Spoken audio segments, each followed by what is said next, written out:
75వ కీర్తన మొదటి వచనం చదవండి. Psalm 75:1. ఆసాఫ్ అనే దైవజనుడు రాస్తున్నాడు ఈ కీర్తన.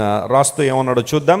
75వ కీర్తన మొదటి వచనం, దేవా మేము నీకు కృతజ్ఞతాస్తుతులు చెల్లించుచున్నాము. నీవు సమీపంగా ఉన్నావని. ఎందుకు అంటే నీవు మాకు ఎలా ఉన్నావు? సమీపముగా ఉన్నావని కృతజ్ఞతాస్తుతులు చెల్లించుచున్నాము. నరులు నీ ఆశ్చర్య కార్యములో ఏం చేస్తారు? వివరిస్తారు. రెండో ఆన్సర్ వచ్చిందా? ఎందుకు మనం కృతజ్ఞతాస్తుతులు చెల్లించాలన్న ప్రశ్నకు here is the second answer. నీవు మాకు ఎలా ఉన్నావు? అందరూ చెప్పాలి, ఎలా ఉన్నావు? సమీపంగా ఉన్నాడు. ఇప్పుడు ఒక ప్రశ్న అడుగుతాను, చెప్పండి. దేవుడు మనకు దూరంగా ఉన్నాడా, సమీపంగా ఉన్నాడా? నిజం చెప్తున్నారా మీరు? ఎక్స్పీరియన్స్ చేసి చెప్తున్నారా, లేకపోతే ఇక్కడ రాసి ఉంది కాబట్టి చెప్పేద్దాం అనుకుంటున్నారా?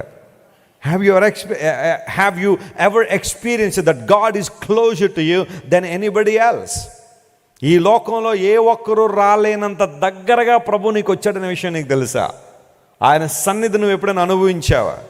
అందరూ నేను వదిలిపెట్టేసినప్పుడు, లోకమంతా నేను విడిచిపెట్టేసినప్పుడు, బహుశా నేను అనుకుంటాను మానవ జీవితంలో ఎక్కడో చోట ఇలాంటి సందర్భం ఒకసారి ఎదురొద్దేమో మనిషికి. ప్రపంచంలో ఈ రోజున అనేక మంది ఒంటరితనంతో బాధపడే వాళ్ళు ఉన్నారు.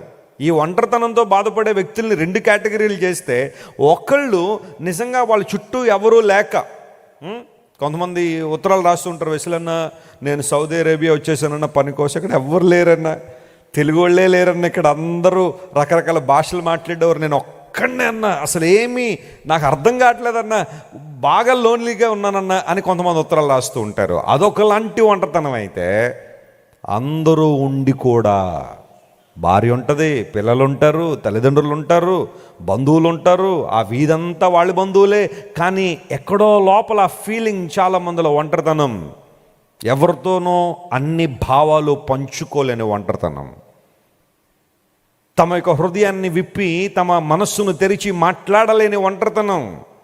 ఎన్ని కుటుంబాల్లో లేదంటారు ఈ రోజుల్లో? ఎంతమంది స్త్రీలు ఫేస్ చేయట్లేదు ఆ విషయాన్ని? భర్తలు ఉంటారంతే కొన్ని కుటుంబాల్లో రబ్బర్ స్టాంపుల్లాగా ఉంటారు. భార్య ఫీలింగ్స్ ఒక్కటి కూడా పంచుకోడు ఆయన. భార్య ఏడుస్తుంటే అలా చూస్తూ ఉంటాడే కానీ, అమ్మ ఎందుకు ఏడుస్తున్నావు, అది ఏమన్నా సమస్య, నేను ఏమన్నా హెల్ప్ చేయగలనా, పోనీ మన ఇద్దరం కలిసి ఏమన్నా పరిష్కరిద్దాం, ప్రయత్నం చేద్దామా అన్న మాట ఒక్కటి రాదు. కొంతమంది భర్తలు ఉంటారు, ఏడుతుందా, ఏడవన ఏదో వచ్చి ఉంటుందిలే. నిజమండి, ఉన్నారు చాలామంది ఇలాంటి వాళ్ళు. భర్త తలబట్టుకుని ఏడుస్తూ ఉంటే అర్థం చేసుకోలేని భార్యలు చాలామంది ఉన్నారు. తల్లిదండ్రుల దుఃఖాన్ని, ఆవేదనను పట్టించుకోలేని పిల్లలు, they are too busy to understand the feelings of their parents. తల్లిదండ్రుల బాధను పట్టించుకోలేని పిల్లలు చాలామంది ఉన్నారు. ఏడుస్తున్నారు చాలామంది ఈ రోజుల్లో. అయ్యా మా వాళ్ళకి అన్నీ ఇచ్చాం కానీ ఎందుకో విలువలు నేర్పించలేదండి, ఇప్పుడు కొంచెం బాధపడుతున్నాం సార్.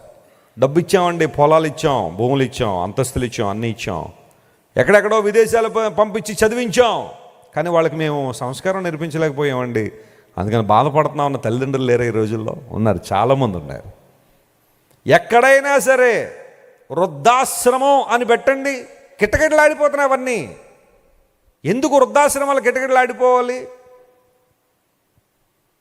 చూసేవాళ్ళు లేరు, వాళ్ళతో మాట్లాడేవాళ్ళు లేరు, వారితో ఫీలింగ్స్ పంచుకునేవాళ్ళు లేరు.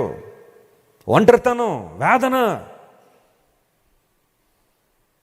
ఎప్పుడైనా నీ జీవితంలో లాంటి పరిస్థితి నీకు వస్తే లేఖనం సెలవిస్తుంది, దేవుడు నీకు సమీపంగా వచ్చినట్టుగా ఎవ్వరూ నీకు సమీపంగా రాలేరు. ఓ దేవుని సేవడు అంటాడు, God is as close as our breath అంటాడు.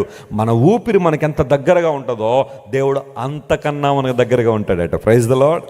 You can feel his presence. నువ్వు దేవుని సన్నిధిని నువ్వు అనుభవించగలవు. ఎస్ లార్డ్, నీవు నాకు దగ్గరగా ఉన్నంతగా ఎవ్వరు లేరయ్యా, నీ ప్రేమలో ఆనందిస్తున్నాను, నీ వాత్సల్యంలో తరించిపోతున్నానయ్యా.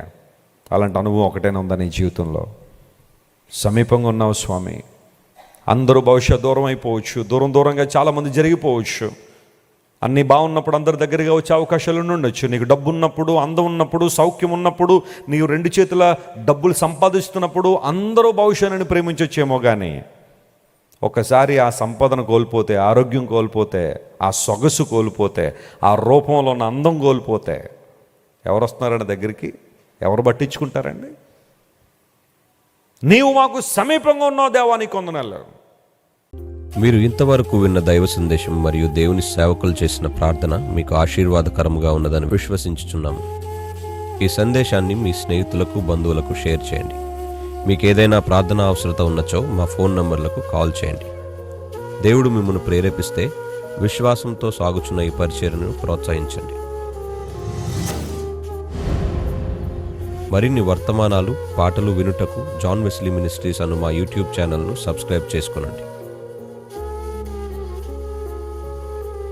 ప్రభువైన యేసుక్రీస్తు కృప మీకు తోడైండును గాక.